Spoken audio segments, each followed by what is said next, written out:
Namo Bhagavate Vasudevaya. Let's recite these verses all together. Narayana Namaskritya Naram Chaiva Narottamam Devim Saraswatim Vyasam Tato Jayamudhirayat Ashtaprayeshu Abhadreshu Nityam Bhagavata Sevaya Bhagavati Uttama Shloke Bhaktir Bhavati Naishtiki Om Agyanatimirandasya Gyananjana Shalakaya Chakshurum Militan Yena Tasmai Shri Gurave Namaha. So today we are concluding chapter 10 of the 7th canto. This chapter is called Prahlad, the best among exalted devotees. However, we finished the pastimes of Prahlad Nrsimha yesterday, and so Shukadeva Goswami adds sort of a extra little snippet of a pastime here at the end of this chapter. So we're going to start and finish this little pastime today, and it's about Mayadanava, the demon Mayadanava, and his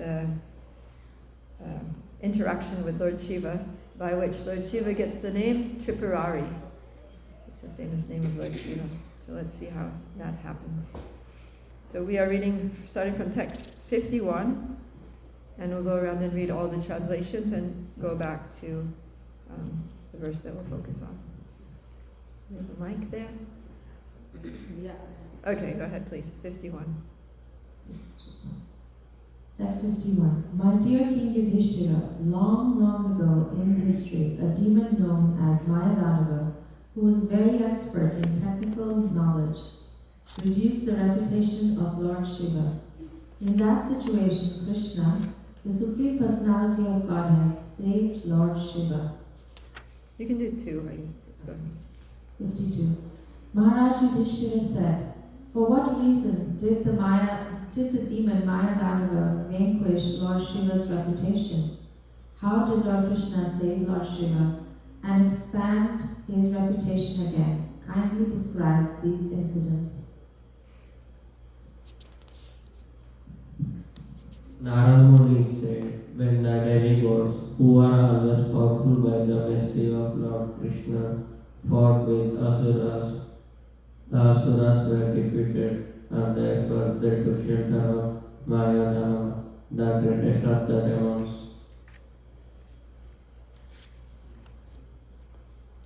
Go ahead, you can read another one. Read two each.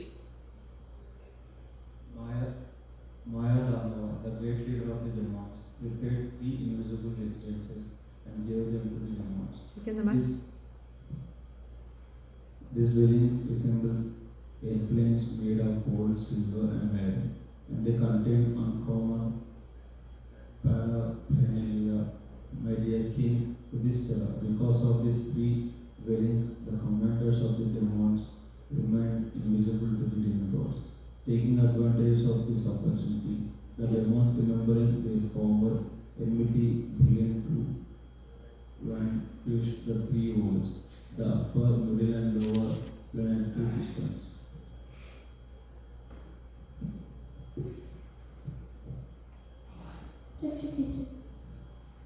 Thereafter, when the demons had begun to destroy the higher planetary systems, the rulers of those planets went to Lord Shiva, fully surrendered to him, and said, Dear Lord, we demigods living in the 3 worlds are about to be vanquished.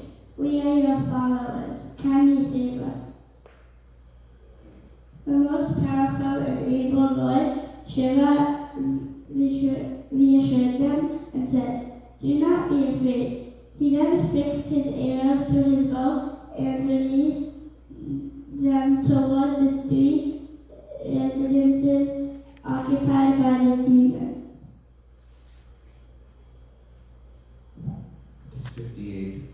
The arrows released by Lord Shiva appeared like fiery beams emanating from the sun globe and covered the 3 residential airplanes, which could then no longer be seen. 59. Attacked Fired by Lord Shiva's golden arrows, all the demonic inhabitants of those three dwellings lost their lives and fell down. Then the great mystic Mayadana dropped the demons into a nectarine well that he had given. When the dead bodies of the demons came in touch with the nectar, their bodies became invincible to thunderbolts. Endowed with great strength, they got up like lightning penetrating clouds.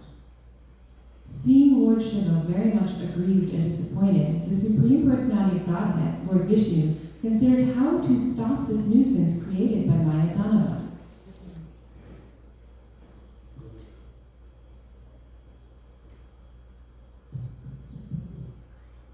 Then Lord Brahma became a calf and Lord Vishnu a cow. And at noon they entered the residences and drank all the nectar in the well. Text 63. The demons could see the calf and cow, but because of the illusion created by the energy of the Supreme Personality of Godhead, the demons could not forbid them. The great mystic Mayadanava became aware that the calf and cow were drinking the nectar, and he could understand this to be unseen power of providence. Thus he spoke to the demons who were grievously lamenting. Mayadanava said, "What has been destined by the Supreme Lord for oneself, for others, or for both oneself and others, cannot be undone anywhere or by anyone, whether one be a demigod, a demon, a human being, or anyone else." Narada Muni continued, "Thereafter, Lord Krishna, by his own personal potency, consisting of religion, knowledge, renunciation, opulence, austerity, education, and activities, equipped Lord Shiva with all the necessary paraphernalia such as a chariot, a charioteer, a flag, horses, elephants, a bow, a shield, and arrows. When Lord Shiva was fully equipped in this way, he sat down on the chariot with his arrows and bows to fight with the demons." My dear King Yudhishthira, the most powerful Lord Shiva joined the arrows to his bow, and at noon he set fire to all three residences of the demons and thus destroyed them.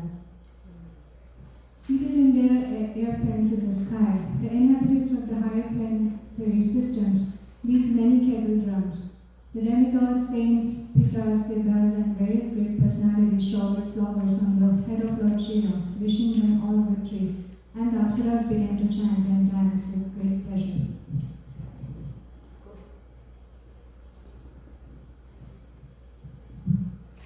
O King Yudhishthira, thus Lord Shiva is known as Tripurari, the annihilator of three dwellings of the demons, because he burnt these dwellings to ashes, being worshipped by demigods headed by Lord Brahma. Lord Shiva returned to his own.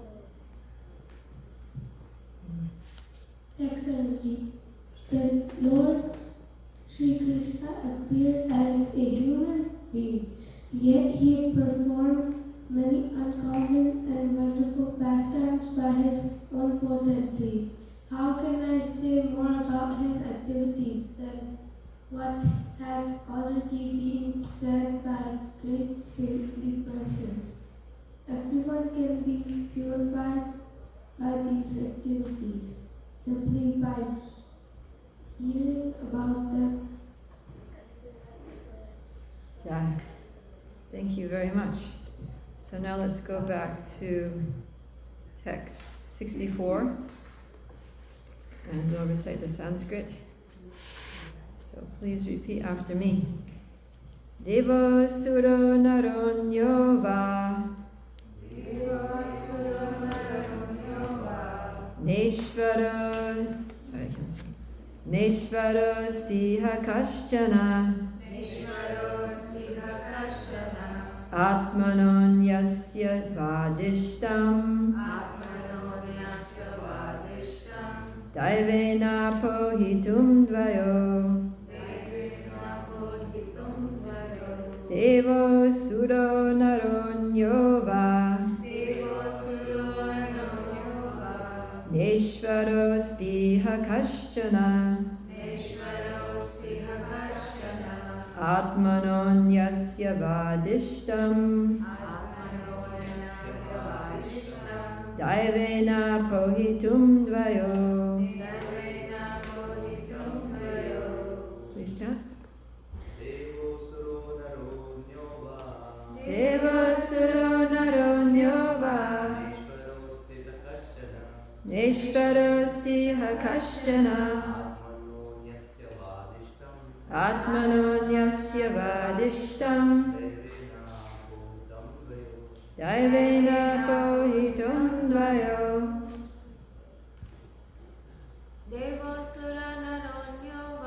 Devo Suro Naronyoba. Nishvarosti Hakaschana. Atmanonyasya Vadishtam. Daivena Pohitum Dvayo. Okay, we'll go into the word for word then. We'll do this all together. Deva, the demigods. Asura, the demons. Nara, humans. Anya, or anyone else. Va, either. Na, not. Ishvaraha, the supreme controller. Asti, is. Iha, in this world. Kaschana, anyone. Atmanaha, one's own. Anyasya, another's. Va, either. Dishtam, destiny. Daivena, which is given by the Supreme Lord. Apohitum, to undo. Dvayo, of both of them. Translation and purport by His Divine Grace A.C. Bhaktivedanta Swami Srila Prabhupada Ki Jai. Mayadanava said, what has been destined by the Supreme Lord for oneself, for others, or for both oneself and others, cannot be undone anywhere or by anyone, whether one be a demigod, a demon, a human being, or anyone else. Purport. The Supreme Lord is one, Krishna, the Vishnu Tattva. Krishna expands himself into Vishnu Tattva personal expansions, Swamsha, who control everything. Mayadanava said, however I plan, you plan, or both of us plan, the Lord has planned what is to happen. It's very eloquently said. I'm going to read that again. However I plan, you plan, or both of us plan, the Lord has planned what is to happen. No one's plan will be successful without His sanction. We may make our own various plans, but unless they are sanctioned by the Supreme Personality of Godhead Vishnu, they will never be successful. Hundreds and millions of plans are made by all kinds of living entities, but without the sanction of the Supreme Lord, they are futile. Srila Prabhupada Ki Jai. So, sometimes we have very big plans, or even small plans. I think plan everything out. Nowadays, strategic planning is a big thing, right? So we sit down together with our team and hash out all the different, strengths, the weaknesses, the opportunities, the threats, and do environmental scanning, and look at the short and long-term goals and objectives, the mission and vision, take all these things into consideration, and then we come out with a very inspiring strategic plan for our organization or our company or our family or our personal lives. And we try our best to make that plan become a reality, and to implement the plan. But as Prabhupada says, man proposes and God disposes. So if our plan is sanctioned by Krishna, then it will be a success. It will be fulfilled beyond our imagination, beyond our expectations. And if our plan is not approved by Krishna, then it's just going to be one frustration after another. So, but that's good, because ultimately we don't want to do anything which is not approved by Krishna, because that thing would not be good for us. Right? Krishna is not going to. He's our best friend and eternal well-wisher, and so He's always arranging the things that are best for us, and He knows what's best for us because He's the omnipotent, omniscient Supreme Lord. So sometimes we have the idea, this will be very good. Let me do this. If this turns out well, that's going to be fantastic for me and for everyone. But Krishna's like, actually, that I know better. Right? So, yeah, our vision is very narrow. We don't remember much from the past, and whatever we remember is just the recent past. We don't remember all our previous lifetimes, and even the present. Our understanding of what's happening in the present is very limited to our own experience, our own perspective. There are many things that we miss, we don't see, we don't have experience of. And then when to speak of the future, we don't know anything about it. But Krishna knows past, present, and future. He's Tri Kala Gya. And so he knows what is the best course of action. And so if we make a plan and Krishna doesn't sanction it, then that's a good thing. It's good that we got frustrated. And whatever Krishna wanted to happen is what's going to happen, and that's always the best. And then if we do make a plan and it's aligned with Krishna's plan, then it will manifest beautifully. So either way, it's a win-win. Right? Either way, we're going to win. Even if our plan flops, it's still a success, because what happened was Krishna's plan, and Krishna's plan is always the better one anyway. So ultimately, we don't need to worry. But one thing we can do, because it's nice to, if one could think, well, does that mean that I shouldn't plan at all? I should just sit back and let life happen as it will? There's a saying also that one who fails to plan, plans to fail. But we need to have some plan. So then what to do? How do we know how to plan? We don't have Krishna's vision. So then what we have to do is, before we start planning, we need to pray. Krishna, dear Krishna, please illuminate the path forward. Please give me some insight into what it is that you want me to do with my life, or how you want us to run this organization, right? Because, for example, the temple managers meet, the board of directors meets, and we start every meeting by intensely praying. Dear Shri Shri Radhikala Chandji, please give us the intelligence. Please, by your mercy, inspire us to, have the intelligence and the insight to be able to, know how to make decisions and plans according to your will. Let your desire be our desire, basically, like that. Let us be totally aligned with Srila Prabhupada's mission and vision for your temple. So like that, and then, and then we start. So hopefully, Krishna is going to do the needful and adjust our thinking, give us some perspective, give us that insight that we need to be able to do things as he wants. And so we can do that ourselves too, in thinking about the family. So many decisions that parents need to make about where are we going to live, which house are we going to buy, which school are we going to send the children to, where are we going to go on vacation, and all these things. How are we going to spend the money? How are we going to invest our savings? Like that. So there's so many important decisions, and in all those decisions we can pray. Dear Shri Shri Radhikala Chandji, please guide me. You've gifted me with some, finances. You've given me these children. Please direct me how to use, how to engage everything in your service the way that you see as best. Give me that understanding. So it's interesting that this very enlightened perspective is coming from Mayadanava, who's a demon, right? But he understands that there is a Supreme Lord, and that Lord is the Supreme Controller, and whatever is happening by the will of the Lord. So, I was just looking into this personality, Mayadanava, a little bit, and he appears again and again in different places, not so frequently, but several times through the pages of Srimad Bhagavatam. And basically there's different categories of demons. So they're the Daityas and the Danavas. And both of those are progeny or children of Kashyapa Muni. So Kashyapa Muni had many wives, and through those wives he gave birth to all the different categories of living entities, including different species in the universe. And so one of his wives was Diti, and Diti, she gave birth to the Daityas, the demons who are called Daityas. So Hiranyakashipu that we were just hearing about is a son of Diti, and his brother Hiranyaksha also, the one who was killed by Varahadev, he's also a son of Diti. And then Kashyapa had another wife called Danu. So through Danu, she gave birth to the Danavas.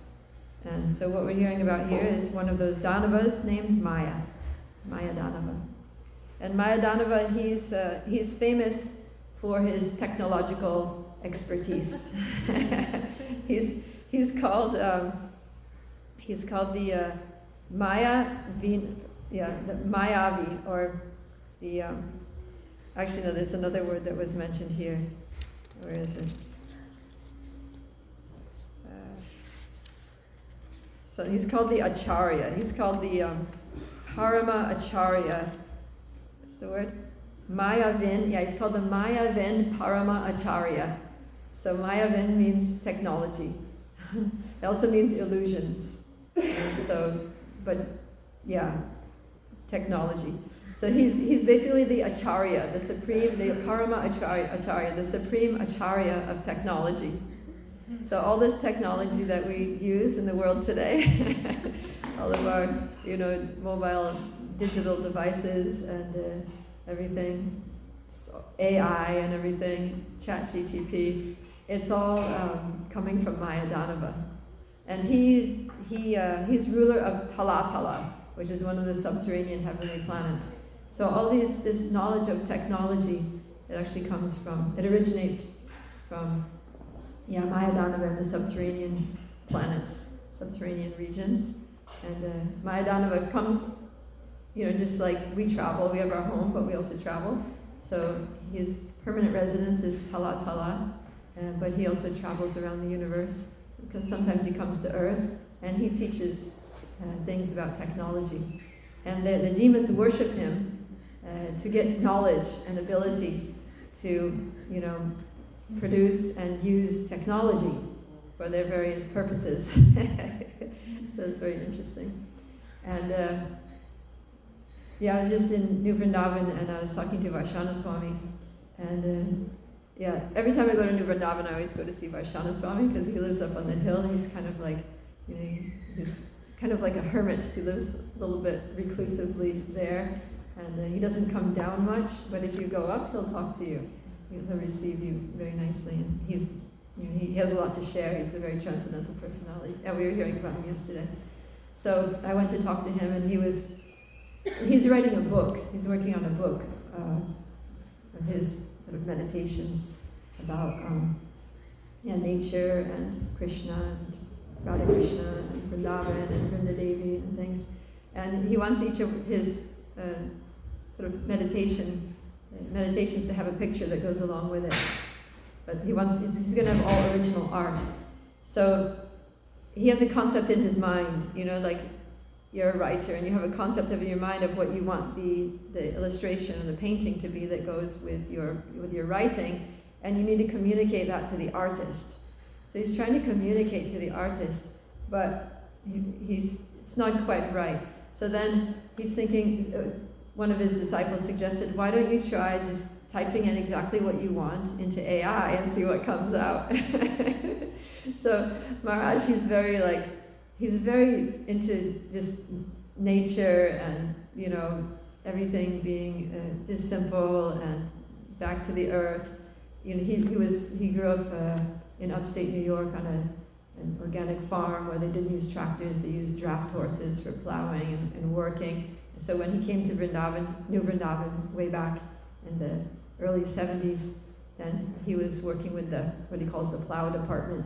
He was working with agriculture. So they were plowing the fields and growing food for all the devotees. And so he's always just been very in tune with the land and working with animals, like training the oxen and all that. So he's very much just like a nature person. And so previously he would always speak with some bitterness, about industry and technology and all these things. So it was very surprising for me that when I went there, he was like, it was amazing how I think AI just read my mind. it saw what I was seeing in my mind, and it just, like the picture, the image that it generated was exactly what I was thinking. He was like, I think it was Maya Danava. And then he was telling me, actually, Maya Danava, he's not all bad. He's a demon, but he's not all bad, because he's related to Tulsi Devi. So this is Maharaj's thing. He's really into Tulsi Devi, Vrinda Devi, and he has a deity of Vrinda Devi that he worships. And he's saying, the story is that Maya Danava, his nephew, is actually Shankachuda, and Shankachuda married Tulsi, in this Leela that's described in the one of the Puranas. I think it's the Brihad Naradiya Purana. And so he said he has a connection. He actually has a connection to Tulsi Devi. So when I was envisioning this, picture, then I'm thinking it has something to do with the family relationship between Tulsi Devi and Shankachuda and Vrinda Devi and Radha and Krishna and Vrindavan and Maya Danava. So it's just funny that he was. It was interesting that he was making that connection. So in any case, there is a connection between Maya Danava and Tulsi Devi, who is of course, Tulsi Devi is very much, directly and intimately involved with Radha and Krishna's Vrindavan Leela. So, not to say that Maya Danava is a part of that, perhaps in another form he does, but here Maya Danava is described as a demon. But he's speaking learned words, so he's obviously a pious demon. Right? In Srimad Bhagavatam, there are many pious demons who they're pious in the sense that even though they're materialistic, but they approach a higher authority, right? Like they'll worship Lord Shiva to get power, or they'll worship Lord Brahma to get power.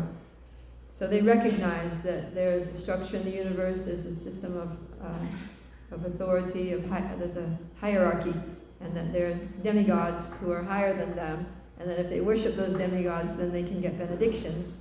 And ultimately, they understand that those benedictions come from the Lord, but because they consider the Lord a competitor, then they don't like to recognize that.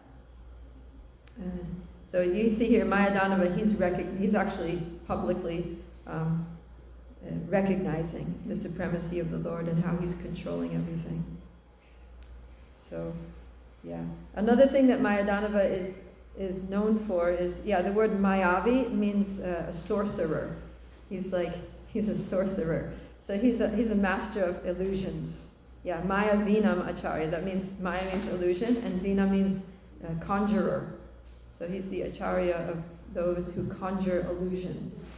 And we see that the demons, especially the Yakshas, are very good at this.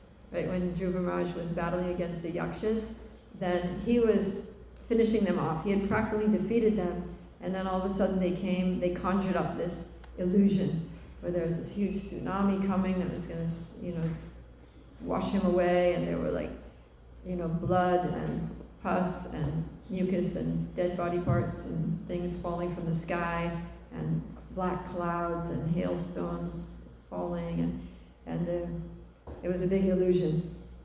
And Swayambhuva Manu came out at that time and he said, "Don't worry, my grandson, dear Dhruva, this is all just an illusion created by the Yakshas. This is all just Maya. Just chant Hare Krishna, chant the holy names of the Lord, and all this Maya will be dispelled. Because wherever there's Krishna, Krishna's like the sun and Maya is like darkness.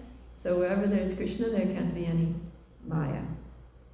So that all dissipated, and then he was able to be victorious. So, yeah.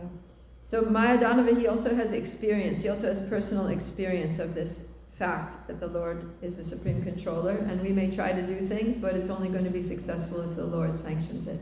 And because there was a pastime in which Agni, the demigod of fire, he got a stomachache. Because there was one king that was offering so much ghee.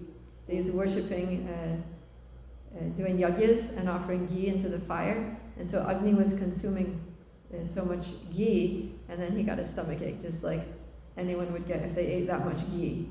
So then he went to Lord Rama and he was like, what do I do now? I'm feeling terrible. And he said, you need some Ayurvedic medicine. You need to take some herbal remedies. And he said, I'm going to need a lot of herbs to make this thing go away. And he said, okay, go to the Khandava forest There are a lot of plants and herbs and Ayurvedic herbs that are just growing there. You go there and just eat all those, just consume all those. So then how does Agni consume things? He burns them because he's made of fire. So he was burning down the whole Khandava forest with his flames. And that way he was devouring it, basically, to get better.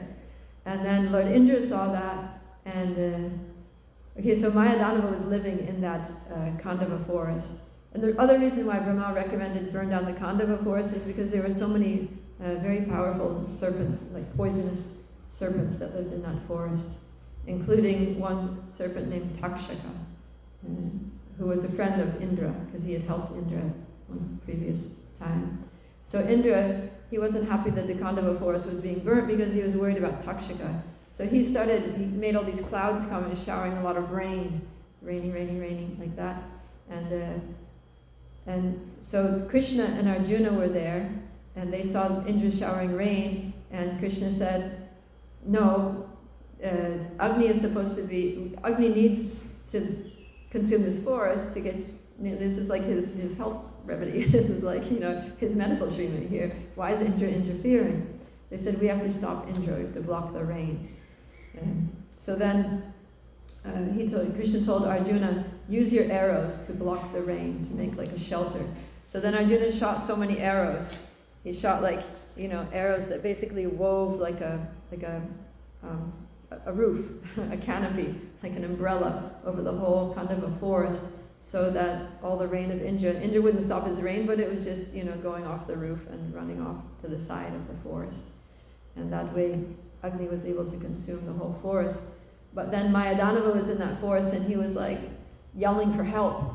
And he went to Arjuna and he said, I can see that you're the powerful one here, so please, save me. And so Arjuna saved him. And later, Mayadanava was so grateful for Arjuna and Krishna, that Krishna said, well, if you're actually grateful, then you should do something for them.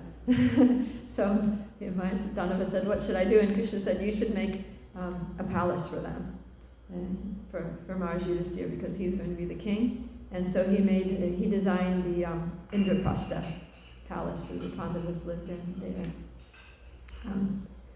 In which, and he designed it in such a way that it was absolutely like beautiful. The architecture was amazing. It was beautiful, and it had all these illusions built into the design. So one of the illusions was that the floor, what looked like floor was actually water, and what looked like water was the floor. So unless you knew how to navigate your way around that house, it was hard, like you didn't know where to step. And so one day they invited Duryodhana over to visit them. Come see our new place. And they didn't mean anything bad, but I think they just kind of forgot that the floor was like that because they got so used to it. And then Duryodhana was walking along, and all of a sudden, he fell into the water thinking it was the floor, and he got soaked. And then, Draupadi was up on the balcony, and she saw it happening, and she started laughing. And then Duryodhana became very, what's the word?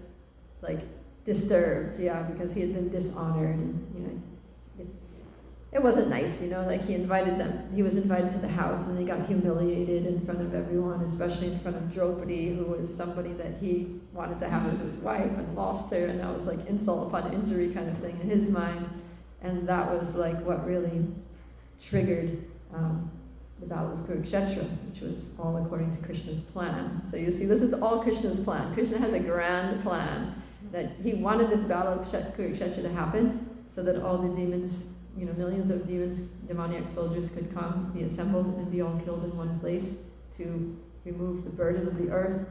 And so he arranged that Duryodhana become humiliated, and which started from, in order for Duryodhana to become humiliated in this way, then there needed to be an illusion, and Mayadanava, and the forest. So all these things, Krishna just has, every little thing is seeming like uncommon occurrences, so many uncommon, inexplicable occurrences, but they're all leading towards Krishna's ultimate objective, which is to save the earth from all these demons. And he even engages the demons in the process. So when we look at our lives, we'll see so many things happen, like, why did that happen? This is so weird, that was so random. right? But we can see like events unfolding, and everything is going in a certain direction which we can't see. Like, who would think that Agni's, eating ghee and getting a stomachache somehow led to the Battle of Kurukshetra, right? But it did. So there we go. And so what Mayadanava saw in that situation was Indra was trying to stop the fire, but because Lord Vishnu and Krishna wanted that fire to happen, then there was nothing Indra could do. So ultimately, and presumably he's seen that time and time again, that what has been destined by the Supreme Lord for oneself, for others, or oneself and others cannot be undone anywhere by anyone, not by a demigod, not by a demon, a human, or anyone else. So that's something to remember in our lives as things go, that everything is happening by the will of Krishna, and that we should try to align ourselves with Krishna's will, and then our plans will be successful. Otherwise, Krishna will tweak them. Or he might totally just defeat them and frustrate us and push us in a new direction. So, so a lot of interesting things are happening here in this pastime. We see that, and one of the main lessons of this pastime is to show, as Vishnu Chakravarti Thakur points out in the purport here of text 51, the first verse that we read, is that he says, this historical incident proves that Lord Shiva derives power from Lord Krishna. Because a lot of people think that Lord Shiva is the supreme powerful being in the universe, the supreme Lord. So this, in this pastime, and one of the purposes of the Srimad Bhagavatam is to show that out of all the different incarnations, Ete Chamsa Kalapumsam, Krishnastu Bhagavan Swayam, that Krishna is the supreme personality of Godhead, the origin of all other Vishnu Tattva expansions, or what to speak of demigods that expand from him, and he's the source of all power. And we just saw that also with Prahlada and Lord Nrsimhadev and then Hiranyakashipu, that Prahlada was so powerful. Hiranyakashipu thought he was the most powerful being in the universe, but he couldn't do anything with his son. He couldn't kill him, he couldn't even scratch him. He couldn't even make him afraid. And Hiranyakashipu himself was so fearful. And he said, Prahlad, where is it that you get your power from? And Prahlad said, same place you get your power from. Same place everybody gets their power from the all-powerful Supreme Personality of Godhead. And so that's the fact. Everyone's getting their power from the Lord. Anyone who has any power, any intelligence, that's coming from Krishna. And so Krishna can give it, and he can also take it away. And that's what he did in the case of Mayadanava. So Mayadanava's sorcery is also empowered by Krishna. What we see happening here is that the demons had been defeated by the demigods, so they went to Mayadanava and they said, please help. These demigods, they defeated us. We need to get back our kingdoms. So Mayadanava, he used his powers and he created these three flying cities, basically. One made of gold, one made of silver, one made of iron, and they were invisible. So the demigods couldn't see them, they couldn't do anything. So then the demigods, now that they had these cities, they're like, now we're in a position of strength, nobody can hurt us, they can't see us, and they just started, killing all the demigods. And so then the demigods went to Lord Shiva, and he said, don't worry, I'm going to help you. So then he got his bow, and Lord Shiva is extremely powerful. Out of all the demigods, he is the most powerful. He's like in a whole different tattva of him. All the other demigods are Jiva tattva, but Lord Shiva is Shiva tattva. And so he takes his bow and arrow, and he starts burning up those three flying cities made by Mayadanava, and killing all the demons that live there. So then the demons who are being killed, they go again to Mayadanava, and Mayadanava says, okay, I'm going to fix this. And so he just makes this big well full of nectar that Prabhupada says this nectar is Mritya Sanjiva Yitari. which means that it can bring the dead back to life. So then he was just dipping all the dead bodies of these demons into this well and pulling them out. And then they're coming back to life with like redoubled strength. He says, endowed with great strength, they got up like lightning penetrating clouds. They were very, electrified. They were very empowered. And Lord Shiva was frustrated. So Lord Shiva was basically foiled. So this is what is being emphasized here, is that Lord Shiva, he had burnt the kingdoms to ashes, but then they all came back to life. So ultimately, whatever Lord Shiva did didn't have much effect. And so Lord Vishnu, he's always paying attention. See, Lord Shiva, he doesn't go, dear Lord, please help us, but the Lord is automatically always paying attention to his devotees, and he sees, not that he didn't know, he arranged the whole thing, but he's like, okay, now my devotee is in trouble, and I need to go to help.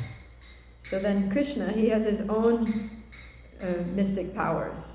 So Mayadanava has some, even though he's the acharya of mystic powers, but his mystic powers are given to him by Krishna. They can be taken away by Krishna, and even whatever he has is just partial. So the real acharya of mystic powers, the real master of mystic powers, is Krishna.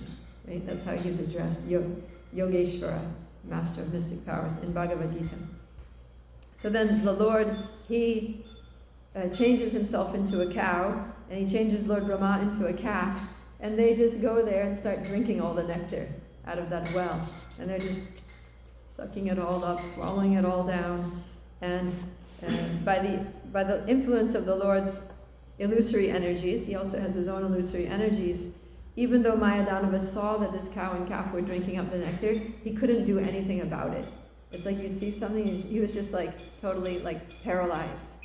Sometimes you have like sleep paralysis, and you're trying to get up, and you can't move your body, even though you're like kind of awake, but you're just like,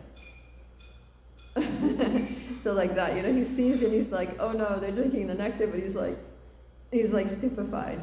He can't do anything. And then he realizes, so then he says this verse, he says, oh, this must be Krishna's plan. So this is Krishna, he's the bewilderer of the bewilderers. And he's called, one of his names is Madan Mohan, which means that Madan is Cupid. Cupid bewilders everyone, but Krishna bewilders Cupid. So in the same way, Mayadanava, he creates these, he illusions everyone, but Krishna puts him into illusion. So that's the Lord. No one can overpower him in any way. And that's what this pastime is showing. In the text 65 to 66, it talks about Krishna's personal potencies, consisting of religion, knowledge, renunciation, opulence, austerity, education, and activities, or the power to act. And those are just a few of them. Those are like beginning with those potencies. And they say that Krishna then, now that they drank up the well, then he empowers Lord Shiva. It says he equips Lord Shiva with all the necessary paraphernalia. And then Prabhupada in that purport, he says that Lord Krishna is always prepared to help all the Mahajanas and devotees in every respect. And because Lord Shiva is one of the chief devotees of the Lord personally equipped him with all the paraphernalia of war. The devotee therefore must serve the Lord sincerely, and Krishna is always in the background to protect him, and if need be, to equip him fully to fight with his enemy. For devotees, there is no scarcity of knowledge or material requisites for spreading the Krishna consciousness movement.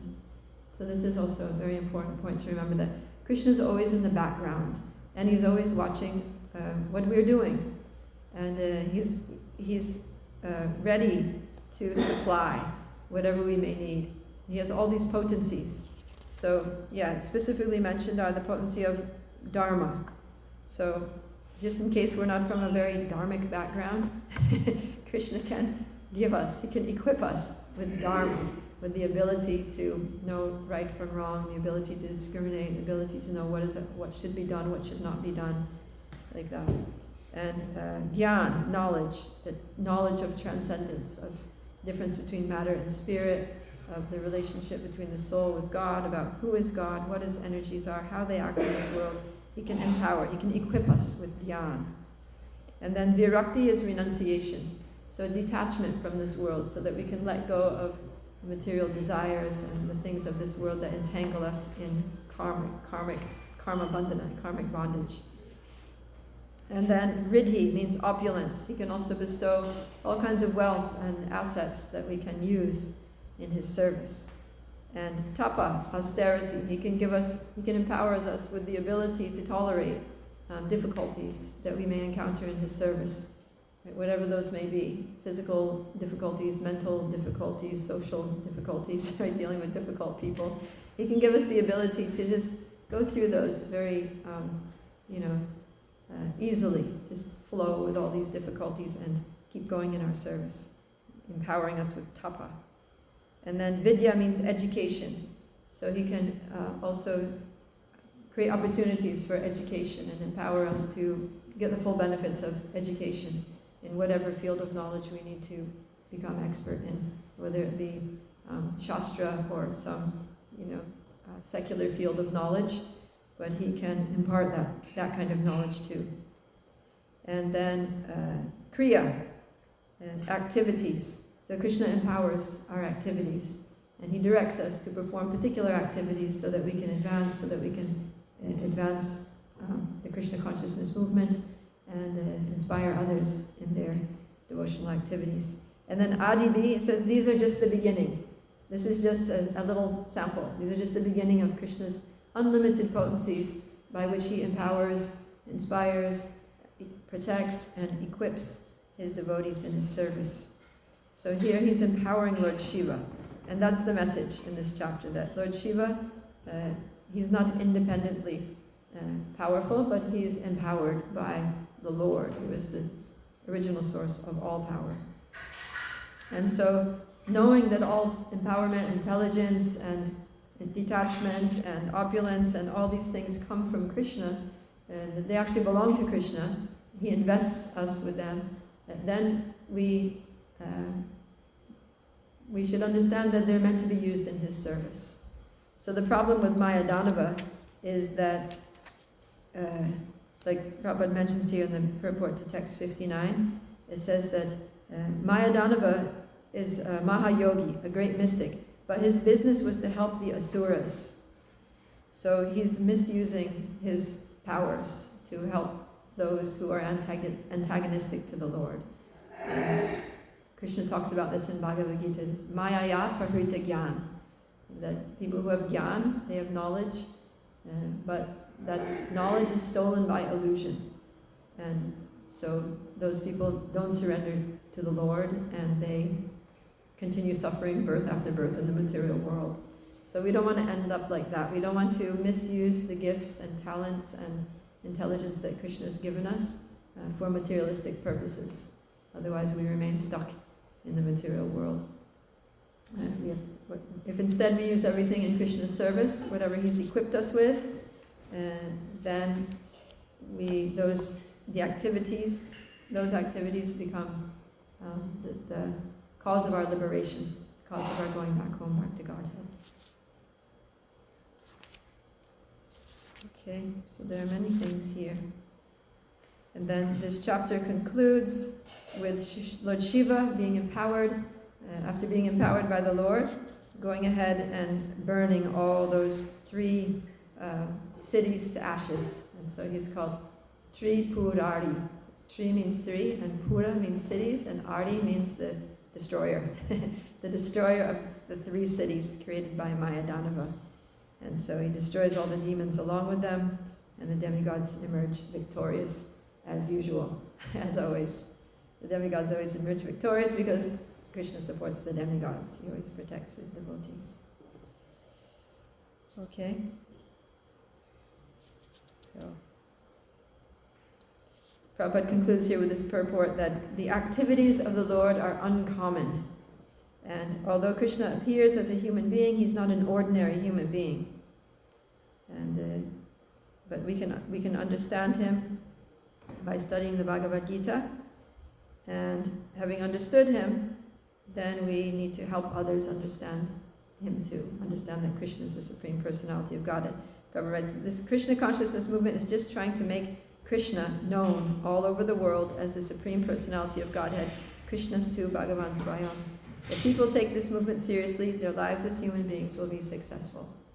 Because if we know that Krishna is the Supreme Personality of Godhead, then we're going to know that He's the source of everything, and we're going to know that everything comes from Him and is meant to be used in His service, and then our lives become successful, as our lives are just full of devotional service. Everything that we do is an offering of devotion to the Lord. So that's the end of chapter 10. Any questions or comments? Thank you, Prabhupada, for what a wonderful class. Thank you so much. The story of Maya Dhanava is like so close to our lives. He's the ruler of technology, or and our lives are so ingrained and involved. Keep the mic in. Dealing with technology on a day-to-day basis. So one question, or thought, quite a few. Back in the days, it seemed there was a clear separation of, okay, these are the devotees, these are the Danavas or Daityas. The asuras, yeah. Yes. And like Mayadana also, he's aware of Vishnu's presence and power, but I guess he just chooses to surrender. And so he's categorized under the Danavas. Even though Indra was his friend in the later pastime, so they seem to have interactions, but then still there's a clear demarcation that, okay, Indra is a devotee, Mayadana is a asura. Whereas in our lives, where we say Kali Yuga, both the demon and the devotee, these natures are in one person, both of them. And so, what is it that, we're dealing with technology, we are dealing with all these demonic things, and we're saying, okay, we're try to use everything in Krishna's service. But then what is it that, would separate us or help us not kind of control our demonic tendencies, even if we are surrounded by all of this and utilizing all of this? Yeah. So, everything can be used in Krishna's service, right? It says in Bhakti Rasamrita Singha, Anasaktasya Vishayan Yatarham Upayunjada Nirbandha Krishna Sambandhe Yukta Vairagyam Ujjate. That when we're not attached to anything for our own selfish enjoyment, but we do use everything in Krishna's service, then that's Yukta Vairagya. So ultimately everything is the energy of the Lord, right? Even Mayadhanava is empowered by the Lord. So all the technological things that he creates or inspires others to create, that's sanctioned by the Lord, right? If it wasn't sanctioned by the Lord, we wouldn't have mobile phones, we wouldn't have laptop computers, we wouldn't have artificial intelligence, we wouldn't have all these things. The fact that it exists means that it was sanctioned by the Lord, otherwise it wouldn't exist, right? That's what Mayadhanava is saying, that nothing happens unless it's sanctioned by the Lord. So the fact that it's all here means that somehow or other the Lord has enabled this, and ultimately it's all His energy, it's all just different manifestations of His energy. So like everything else, like all other manifestations of His energy, it's all meant to be used in His service. So then we just use it in His service, that's all. And we don't need to reject anything. Okay? We don't reject things, we connect things to Krishna. That's what Prabhupada would call dovetailing. We just connect everything to Krishna. And then instead of those things degrading us, then they can uplift us because they're our connection to Krishna. Right? Like there are devotees who, they just spend all day, their service is working with technology, right? Like if somebody's a social media expert for the temple, right? Then they just spend all day with devices and recording and video editing and posting different social media outlets and all these things. It's like they're just constantly dealing with technology, but that's their service for Krishna, right? So they're working with one form of, and someone else is, making garlands and flower vases and flower decorations for the deities. So okay, they're working with natural, beautiful things, and someone else is using, all these little machines and devices and, gadgets. But ultimately, it's equal because they're just using Krishna's energy in Krishna's service. You just see it like that, using Krishna's energy in Krishna's service. And the energy and the intelligence that by which we're able to use Krishna's energy in Krishna's service is also Krishna's energy, right? Everything's Krishna's energy. So it's just very simple. We don't need to distinguish between one type of energy and another type of energy so much. What we need to distinguish between is our consciousness, right? Am I actually using this for Krishna, or am I using this for my sense gratification? That's where we need to, make judgments and things. Thank you. One more question. This reference to nectar comes up in a few times. So, and it seems like even in the example of Rahu Ketu, like he became kind of immortal. But again, that's with reference to till the cosmic creation exists, or how do we understand this nectar of immortality? Because like Rama once said, nobody is immortal. Then right. How is this nectar showing up? Yeah, so even that nectar that came from the churning of the milk ocean, that they call the nectar of immortality, it doesn't mean that they're not going to die. It just means that they're going to live a very long time. They can't be killed. It means that they can't be killed by, like a living being in this world. But at the end of at the time of the cosmic annihilation, they're not going to survive that. They will die only by the will of the Lord. They can't be killed in battle. That's my understanding. It's kind of like, sometimes we say nitya, like souls in this material world being nitya bada, that we're eternally conditioned. So it just means a very, very, very long time. So no one's immortal in this world. Of course, the soul's immortal, but talking about the body here, right? So there's no body that's going to live forever, that's going to be able to withstand, unless they're particularly blessed by the Lord, like Markandeya Rishi. He was able to live through the annihilation.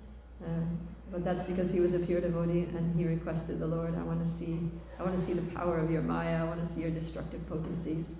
And please let me experience the cosmic annihilation. And so, he didn't have a good experience, but he experienced it. It wasn't fun. But ultimately, Krishna was there for him, floating on a banyan leaf, little baby Krishna sucking his toe in the waters of devastation. So, everything's possible by Krishna's mercy, but ultimately, again, Krishna's controlling. So even if you've drunk the nectar of immortality, if Krishna wants you to die, you're going to die. Right? And even if you haven't drunk it, if you got the blessing to survive the annihilation, you'll survive the annihilation. But as devotees, we're not attached one way or the other. We just, okay, Krishna, you've given me this life. You can, Marabi, Rakabi, like Bhaktivinoda Thakur says, you can kill me or you can protect me as you like. I'm your servant. I totally belong to you. I'm your property. You can do with me whatever you like. If you want, you can kill me. If you want, you can keep me. If you want, you can give me a short life. You can give me a long life. You can give me a good life. You can give me a difficult life. Whatever you want me to experience, whatever you want me to do for you, wherever you want me to live, just, do whatever you want with me. I'm yours.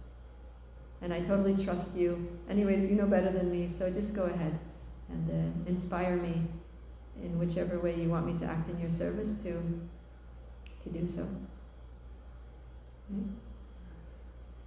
Then it becomes very easy, very simple.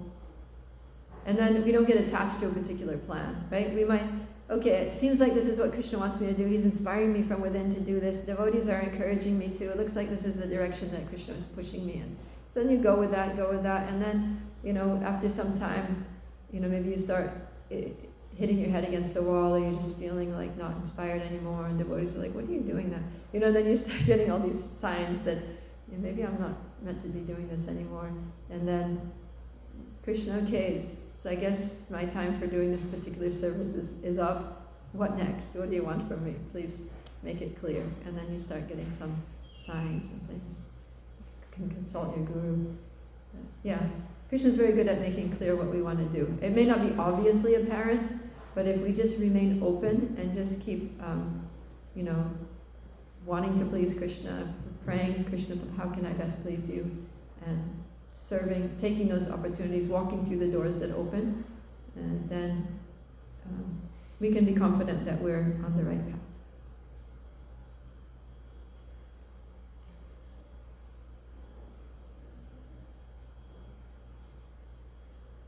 Okay? Oh.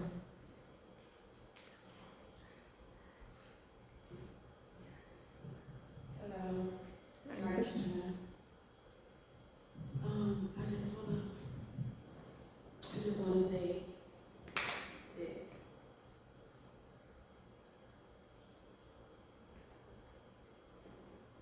I guess when it comes to I'm just gonna comment on what you were speaking about. Yeah. When it comes to Krishna being in awe and nothing happens without his approval. Mm-hmm. I kind of got this yesterday. Like, what if? Imagine, because we sit here and we talk about how nothing happens without the approval of Krishna, Mm-hmm. right? So imagine walking through this world just knowing whatever happens, it's the will of Krishna. Mm-hmm. That, as a human, is hard. Mm.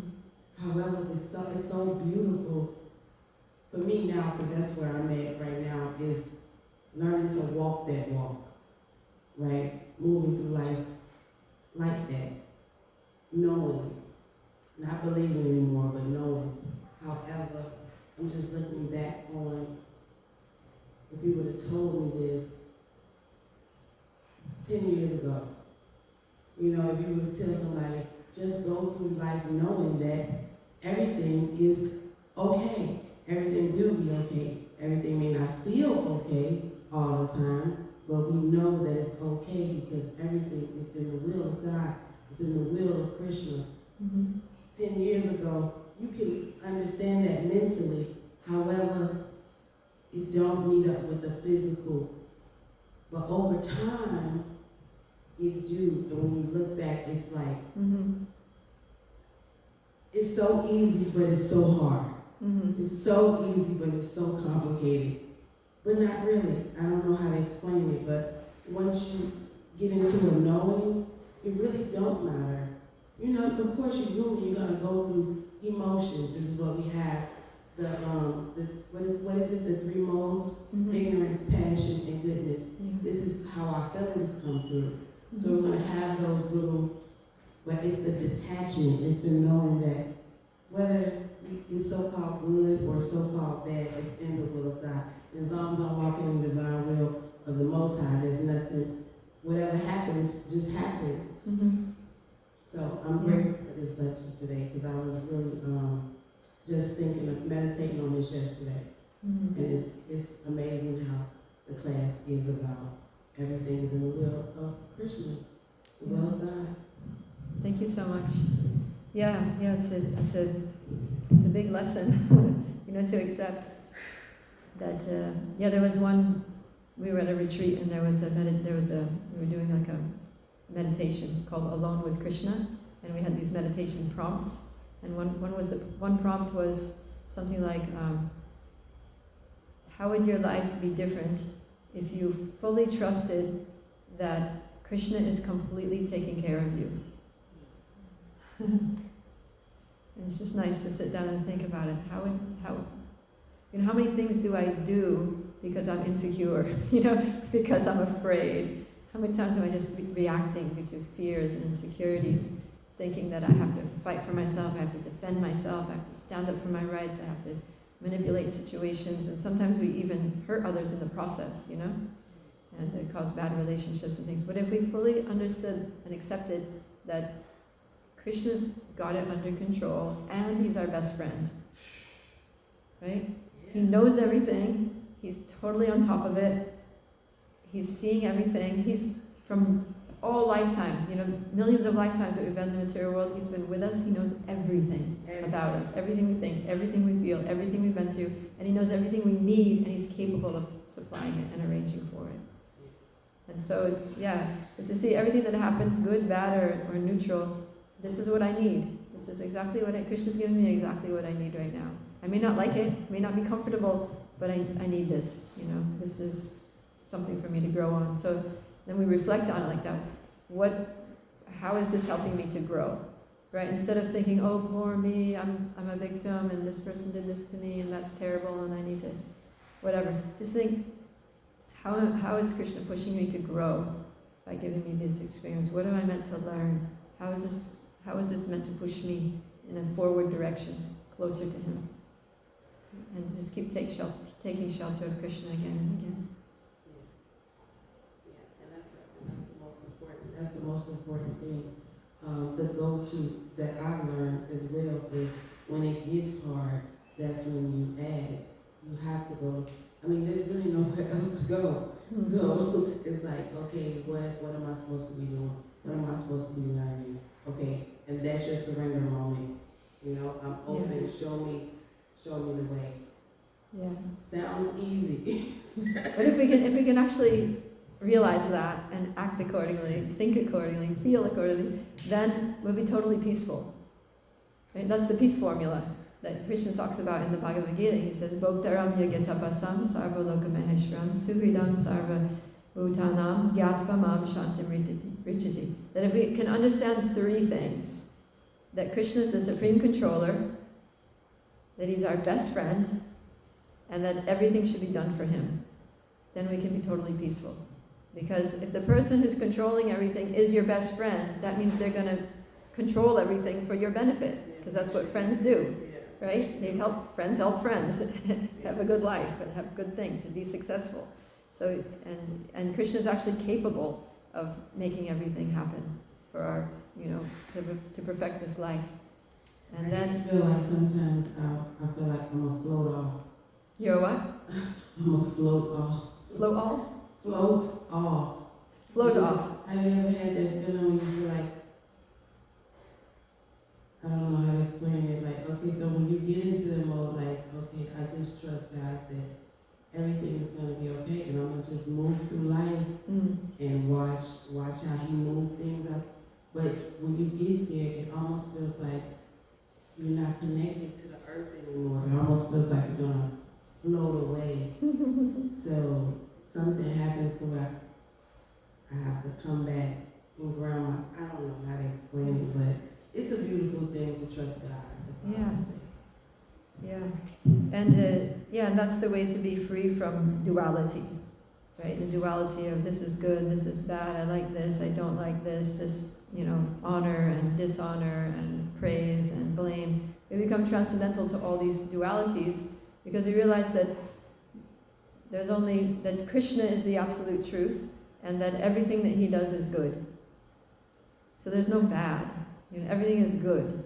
It's just a question of perspective and understanding. So, yeah. In Krishna consciousness, for the person in full Krishna consciousness, everything is good. And for a person who's not at all connected to Krishna, is not religious in any way, everything is bad. Everything that they do is bad. Even if they do a good thing, you know, so-called pious, you know, act of kindness, but because it's mundane, then it entangles them in karma. So they're going to get good karma, they'll get a good karmic reaction coming from that, but they'll have to stay in the material world to experience the good consequence, right? So it's still binding. So good and bad are both binding for when things are done, you know, materialistically. But when we do things in devotion for Krishna, then everything becomes spiritual and everything becomes liberating. There's no bondage. And then when there's nothing to bind us here, then we're free to go back home, back to Godhead. Then we're just working on our relationship with Krishna. We're no longer trying to get anything from this world. It's like, what do I need from this world? Krishna provides everything. We just heard that. He equips us with everything we need. Our business is just to try to please Him, develop our relationship with Him, reawaken our love for Him by doing the processes, chanting the holy name, chanting 16 rounds every day of Hare Krishna mantra, hearing Srimad Bhagavatam, making sure we don't eat anything that's not offered to Krishna, always trying to connect everything to Krishna and trying to remember Him as much as we can. And then everything works out nice. Don't have to worry about anything. Okay? We better wrap it up here. Thank you very much. Grantaraj Srimad Bhagavatam ki jai. Srila Prabhupada ki jai. Gaura Premanandi Hari Hari Bol.